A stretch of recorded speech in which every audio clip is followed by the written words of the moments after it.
Good afternoon, Warrior parents. This is Coach Rojas. This is targeted mostly for new parents, but it's a great refresher for existing parents as well.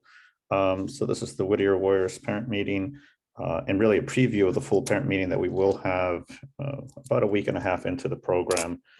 We're in the process of scheduling and putting that on the calendar. For now, we'll take a look at a quick look to make sure you know what to expect in the first week and a half of the program from starting on January 19th, Wednesday, which is first practice, through the time trial and kind of the sorting that occurs after that.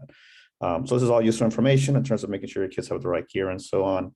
So please, follow everything that's on here. If you have additional questions, feel free to catch us at practice once we start, or email or text between now and then. All right, I'll skip this because this is the full agenda, just to give you a little bit of a preview. This is all the items that we'll cover once we get together for the full parent meeting. This will be done via Zoom, but it will be a live meeting and we'll have Q&A. This is being done as a recording, so you'll get this and we'll post it on Facebook very soon.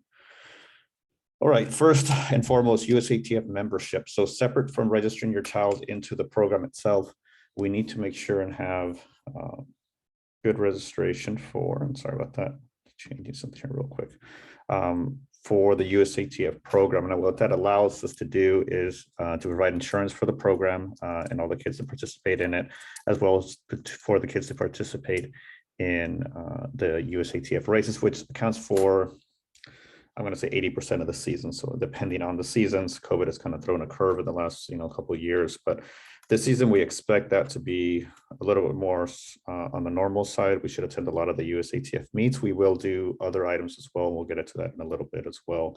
Along with that, USATF also provides age verification. This is a requirement. If you've already done it once for returning parents, you're good, right? In terms of age verification, you will only need to renew the membership, but not provide new age verification, right? A birth date is a birth date and you're done. For new parents, you will have to provide not only signing your child up for USATF, but also providing a copy of the birth certificate or something that proves their age, the birth date, so that can be used in the future to determine their age category and where they fit. So there is fair competition amongst all the kids in the country.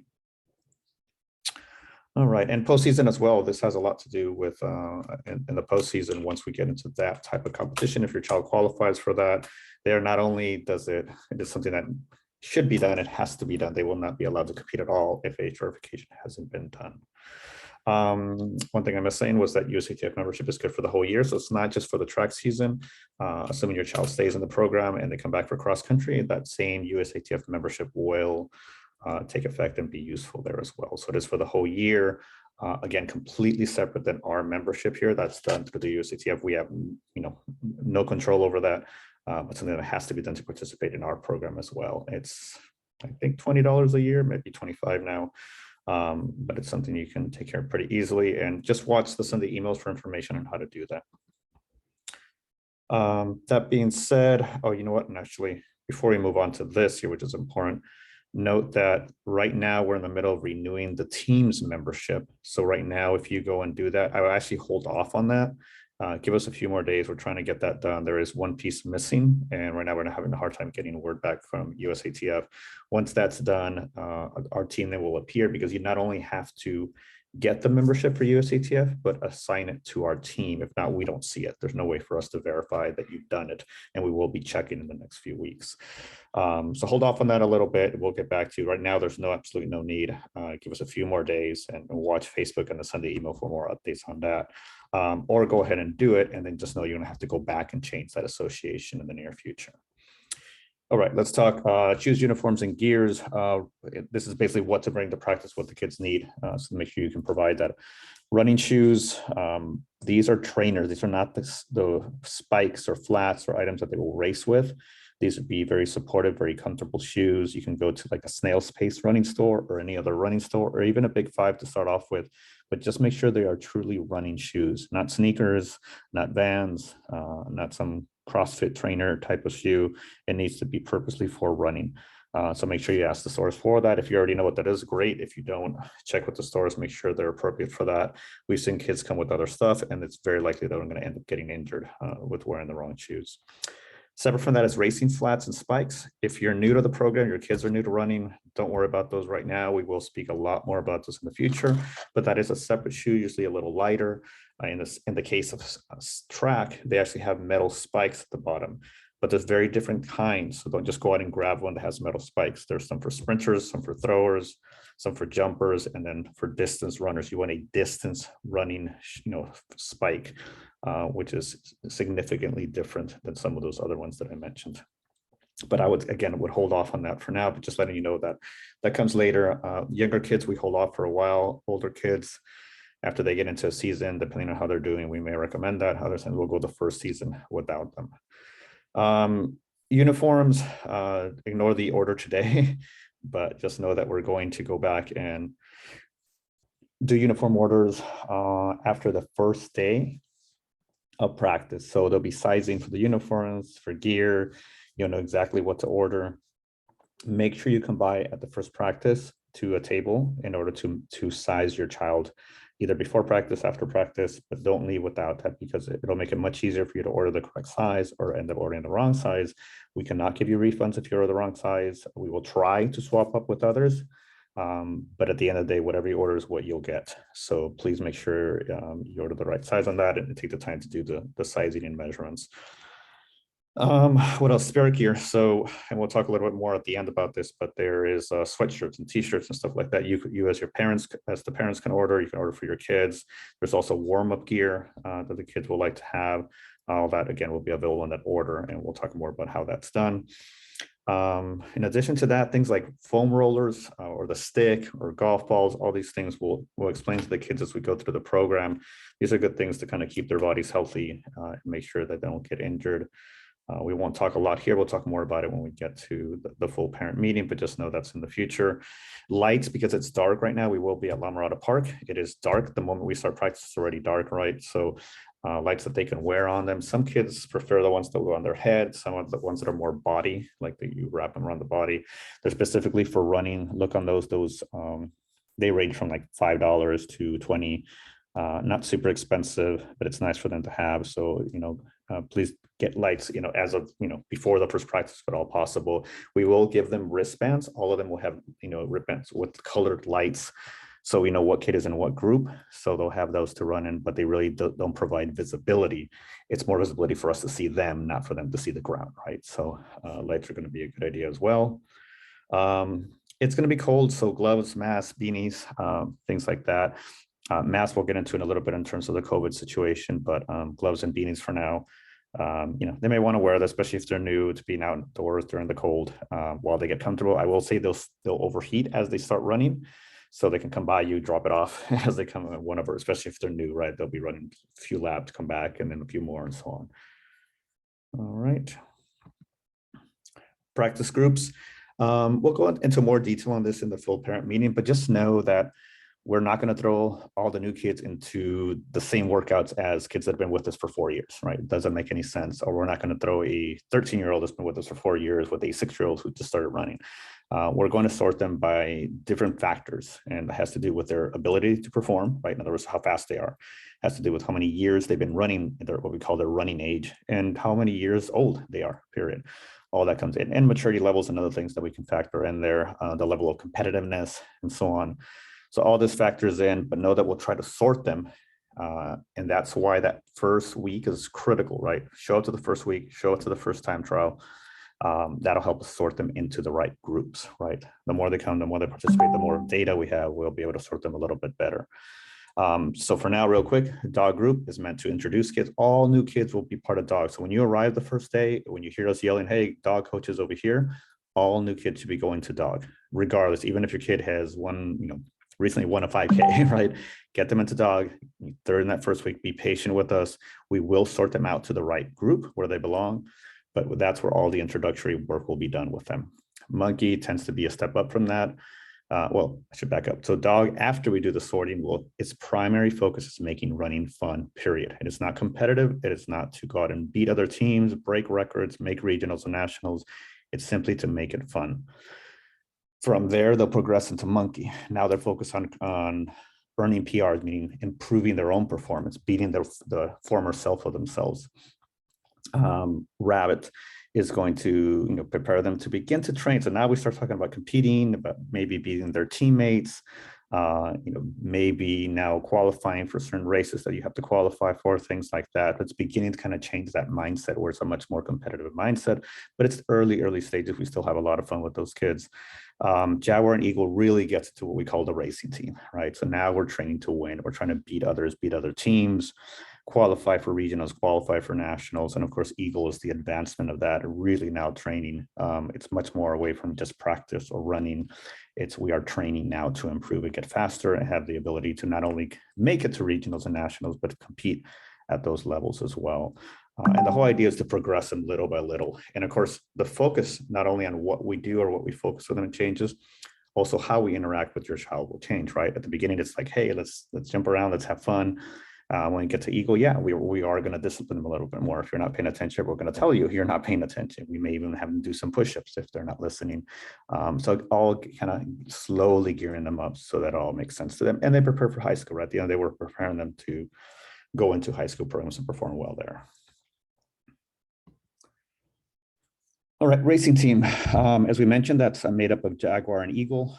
There is higher expectations there. So just so you know, and of course, if you have more direct personal questions, feel free to address me at practice about that. We will have stricter requirements. It is not one of those things like, oh, that's too bad you couldn't make it to the race last week. No, you're absolutely expected to make the races, to attend all the races, to participate in that team, to know that you missing could affect your teammates as well.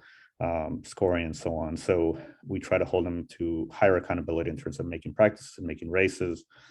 We have Saturday practices. Those are mandatory. Those are not optional practices. So it's Monday, Wednesday, Friday, and Saturday for the racing team.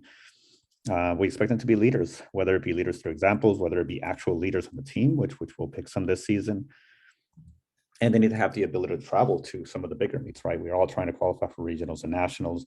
We hope and really expect these members to be able to attend those races as well. And again, we'll talk as the season progresses and we get closer to that.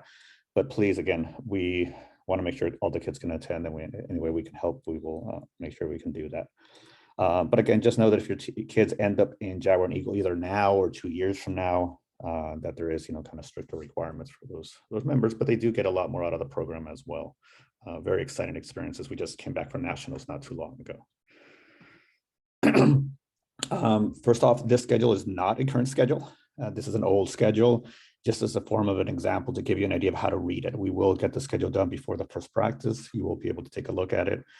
But just know it looks something like this. It'll have the day, the date, the event, whether it be first day of practice, whether it be an all-comers meet, whether it be in an actual A meet from the USATF against other USATF youth teams. All that will be placed here. Now, note the fourth column, all runners. This tells you whether all runners participate in this or whether it's only going to be a selected few, or whether you have to qualify based on a time or a placement or something from a previous race. And we'll explain that all in the weekly email as we progress through the season. But that hopefully gives you some idea of what's coming and whether or not your kid may or may not participate in those activities. Location, obviously, and time. And again, more detailed information about each one of these will be provided on the Sunday email, but just know this is kind of how to read this. By the way, the times are the time of the first race. That doesn't mean the time you need to arrive. For that information, rely on the detailed information that will be on Facebook and the Sunday email. It'll be at least an hour, hour and a half before the race starts so we can warm up and get them ready. Okay. And we'll put other things in here like picture day, pizza parties, things like that will all be on the calendar, and you'll be able to see this on the team website, which I'll show you in a little bit. Safety, huge important issue, right? During training runs or practice runs, we need more parents, right? We have a ton of parents that are super helpful, but if you're new to the program and you run yourself, we'd love to have you run with the kids and run with us. We're not one of those programs that say parents stay over there and coaches are over here with the kids. No, we actually encourage you. We're not only okay, but we encourage you to hang out with us. We don't need you coaching with us, but we do need you supervising the kids. And encourage you to come around. If we're talking to the kids, feel free to come by and listen. That's all part of the program. We want full transparency for one, and on the other hand, also for you to listen and kind of learn as the kids too. So all that's reinforced at home as well. But for safety reasons, we need parents to run along with the kids. So please jump in wherever your kids are, or if we need help in other groups, volunteer to help. There's some groups that are a little lighter than others in terms of parent support. What else? parent. Oh, keeping up in group assignments. This one's an important one. We will sort your kids as best as we can to make sure they end up in the right group. A lot of that has the ability to keep up, right? We can't have kids trailing far, far behind and literally being left by themselves, right? That requires a coach or someone to double back with that one child. So if we run into that situation, just know we will approach you. We will have a conversation. We will try to fix that situation. If we can't, right, we may move your kid into the next group down, right? So that make sure they have that good positive experience, that they're able to keep up with the group, run with the group, and more importantly, that they're safe. So that's always important. We need kids to stay within the group and be able to stay within visible and earshot of the coach and the parent volunteers. So that may play a role. And if it's a safety issue, that may be the reason. It has nothing to do with how hard they're working or anything like that, or how much we like your kid. It has to do with how safe we keep them. Bathrooms, really try to get your kids to go to the bathroom before, if we have to stop right on ones. It does become a little bit of a safety issue, right? Especially if like the kid says, I'm going to the bathroom, and they take off, right? They can't do that. They need to tell us. Two, we as coaches cannot take them to the bathroom, right? We'll wait outside, but we're not going to go inside with them. So they need to, especially if they're really young ones, we're gonna tell them to go find you, right? So we'll stop and look where you're at. We'll point them, go get you, and you'll have to take your kids to the bathroom.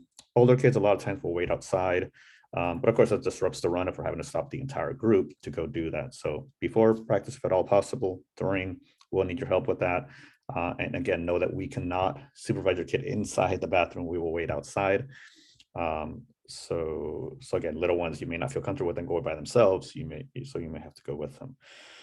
Coaching the kid in general, parents, this is super important. We'll go over this again when we meet with the entire group, but we cannot have a parent and a coach and a child left by themselves. So for example, if you're late to pick up your child, we will keep at least 2 coaches waiting with your child until you arrive. So please make sure you're there on time, or you stay there, it's even better. Because we will have to hold 2 coaches back to wait for you to pick up your child. We cannot leave 1 coach. We will not that we don't want to be nice people and helpful, but we will not give your child a ride. If they say, hey, can you give me a ride? I live around the corner. No, we cannot do that. We will wait here in the parking lot until you arrive. And things. And just know that if coach ever says no to you, right, one of the coaches about, hey, can you just take my kid or pick him up to practice or take him to the race? We are told by the USATF and the policies we follow to avoid all those situations. So we do. It's just a matter of safety and precaution, right? So that covers that. Nutrition and sleep. We'll cover this in more detail as well. As you notice, everything I'm kind of rushing through for now, but I just want to give you some information. We'll get into this with more Q&A when we meet with all the parents. Hydration, 8 glasses a day, believe it or not. Kids should be drinking water at least, right? So make sure that they're staying hydrated. That's whether it's hot or whether it's cold. Right now in the winter, they still need at least 8 glasses of water a day. It's hard for most kids to do that. So, constant reminders helps, and then develop the habit eventually. Food, well-balanced meals. We'll get into it more, but don't have them carb load and eat a bunch of pasta because now they're running. That's not going to do them any good. Besides, honestly, have them, gain unhealthy weight, right? But at the same time, no dieting. Please don't put your kids on any type of diet, regardless. Some of them we know some of the kids join because parents want them to lose a little weight or to get in shape, and that's great. We love that. But they should not be put on diets at the same time. Running will burn calories enough. They is to eat, well-balanced meals, well-portioned meals, but no specific diets. That's usually harmful, and we'll talk in more detail later about that. But just healthy eating, and then the exercise will do the rest, right? Iron levels. Iron levels for runners are very different than typical iron levels. And a lot of times your doctor will have to do a blood test and they'll say, oh, you're perfectly fine. But I know from my own experience and others, even though our iron levels are quote unquote normal range, if you're a runner and you run significant mileage, like marathoners, for example, you need a lot more iron than that. You burn through it very, very quickly.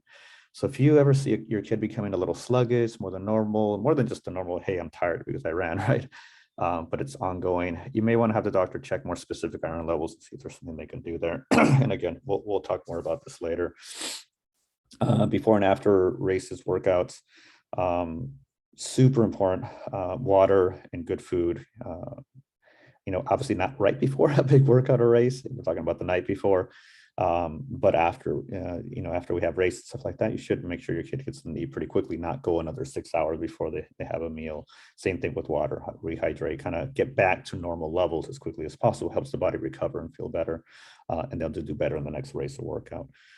Sleep, super important. This is one that sometimes some kids struggle with this, right? They can't be staying till 1 o'clock playing video games and then getting up for school. or even doing homework, right? Don't get me wrong, we're not saying not to do homework, but do it at 3 o'clock in the afternoon, get done and get to sleep. Kids need a lot of sleep. Runners need a lot of sleep. Kid runners need a ton of sleep. So help us with that. And little by little, a lot of races are early morning races. So get them into the habit of beginning to change their behavior in terms of sleeping earlier, being able to get up earlier on a regular routine. It'll help them as runners in the future. Parent supports, what can you do to help out, right? We've mentioned some of these already. Attendance to practice period, just show up, kind of help us, can watch the kids even from afar. Attendance to races, make sure we get the kids to races to practice. Attendance to bonding events. Believe it or not, with COVID, we've been very, very limited, but now we're beginning to have a little bit more activities. Not a lot, there's still some limitations, but there's some things we can do. We will continue to have those. Try to get them there. As strange as it may sound, their success in the sport goes well beyond just practice and races. If the more they bond with their team, the more they feel accountable to their teammates, the better they will do as a team and even individually, right? So those are important as well. Hard work over talent. Parents emphasize that with your kids. Some of your kids are going to be super natural talent, and you'll see that right away, right? And we see it. We have a lot of those kids on the team where they'll come in and after a few weeks, they're already beating a bunch of kids that have been running for 2 years. That's wonderful, but natural talent alone isn't going to carry them very far, whether it's in running or academics or anything else. They have to learn to work hard. So whether it's a kid that has a little natural talent, focus on the hard work, and that eventually will pay off, and it really does, and we see it year after year. It just takes a little longer.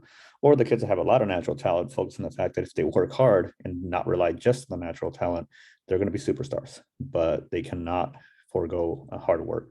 Natural talent comes and goes. Hard work has to be there for them to be successful here. PRs over winning. At the end of the day, I mean, this is track season, but whether it's track season or whether it's cross country, distance running is a racing of hundreds and hundreds of kids at each age category. And if you really want to get technical, there's one winner, right?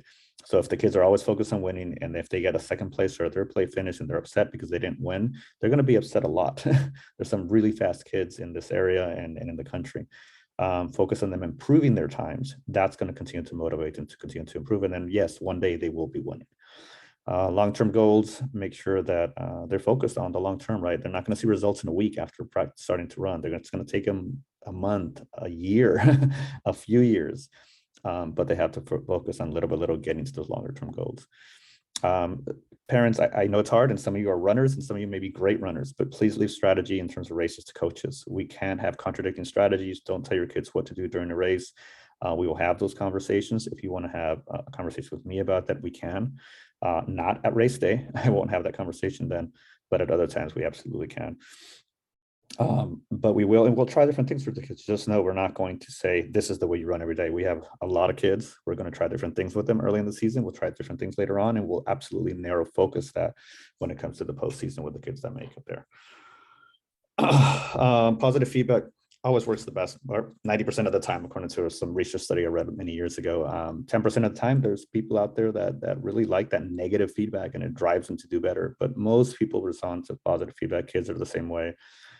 Reassure them, regardless of how they do, make sure they see some positives of what they did that day, so they can build on that positivity.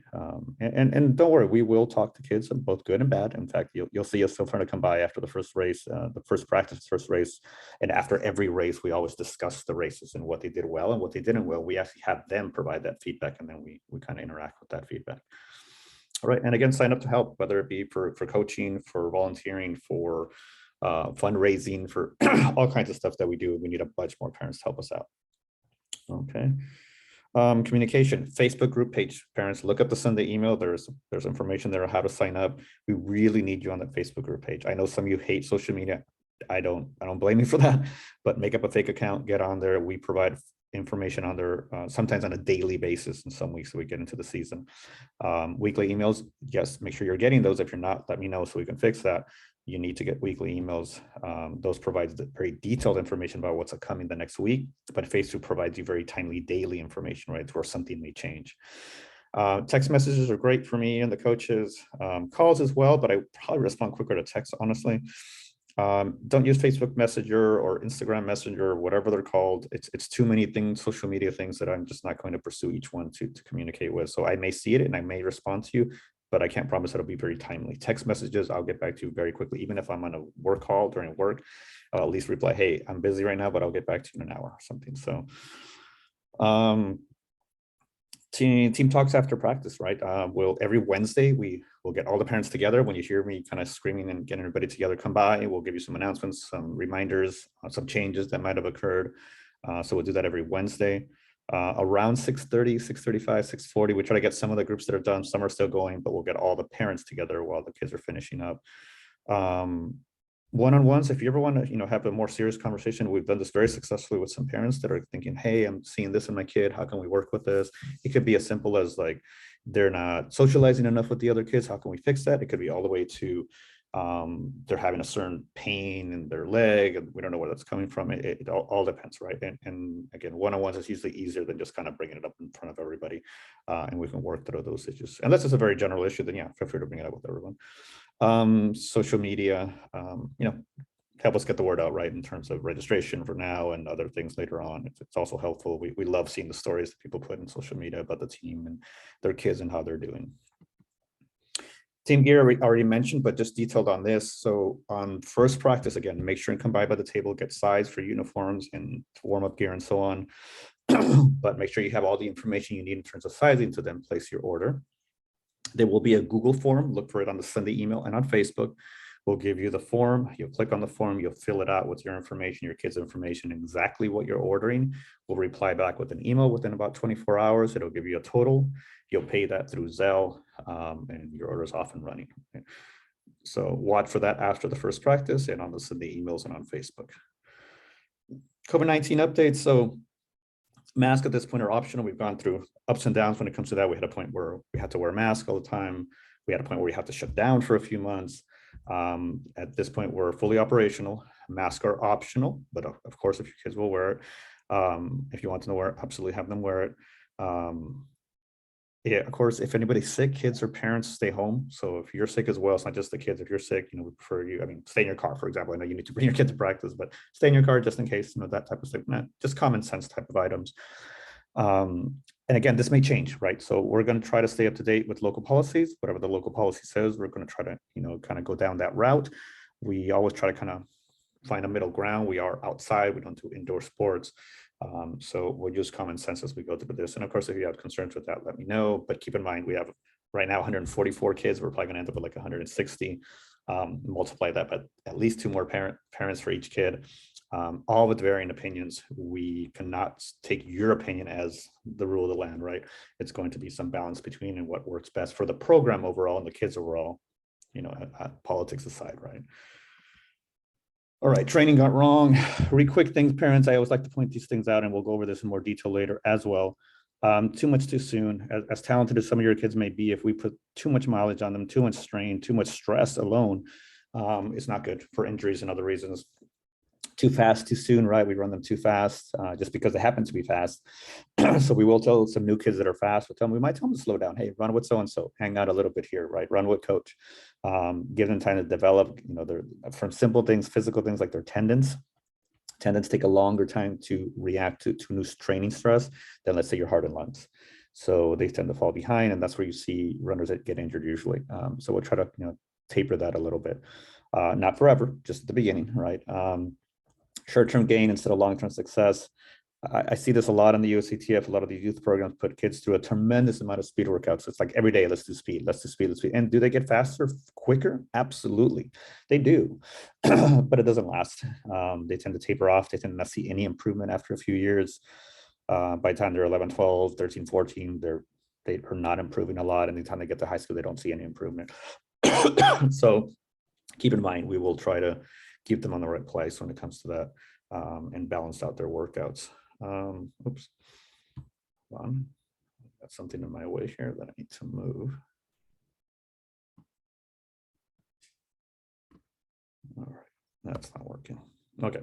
Another thing is going to be multiple coaching programs. If your kids are in this program, they're in this program, right? Please don't have them with additional coaches for speed, for strength training, for all this stuff. Not saying those things aren't good, but they're too young to have that. And if you really want them to do that, please consult with us so there isn't some conflict in terms of what we're doing and what they're doing. I've seen that before. It doesn't help. I know you're doing it to try to help your kids and trying to give them as many opportunities as possible, but make sure you consult with us. At the end of the day, we're not going to adjust our program because some other coach said that they need to do this thing, right? We're going to hold true to our program and what we think is best for the kids. And my guess is that the other coach will say the same thing, and that's perfectly reasonable. So you run into a situation where at the end, the kids are the ones that are hurt by that. So again, we prefer not to do it, but if you really, really want to do it, consult with us, see if there's something we can work out. And in some cases we have, for example, with junior highs or schools that have cross-country programs. In most of those cases, those kids follow our program, but we have, figured things out where they can still run with their school.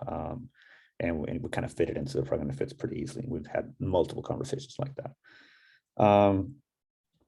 What else? Diets we talked about already. Please don't put them on any special diets, whether it be to give them more food or not. But all that stuff is in terms of superfoods and things like that, or whether it's to lose weight or other items like that. All right. What else? If there's too much focus on just performance alone and not something other reason why the kids do this, they will burn out very quickly, right? That's not enough. It's great to talk about going to nationals and regionals and getting scholarships in college or high school to go to college, but they have to have some higher calling, so to speak, right? They need to love what they're doing. They need to find friendships in what they do, and have another reason. And finding that reason goes a long way to success, whether it be in running or many other things. All right, I think we're almost done here. Athletic.net. In the main meeting, I'll show you how to use athletic.net, but just know that's how we track all your kids' times. Every single time they've ever run will be there. Our website will go over, most of you have seen our website, that's how you registered, but in there's other information, and we'll show you what, where the calendar is, things like that during the meeting. High school, collegiate, professional running, all that just to sum up to say that there is, for those that, have a lot of talent, as you get into high school, there is opportunities for collegiate running to get scholarships. There's a lot more than people realize when it comes to running.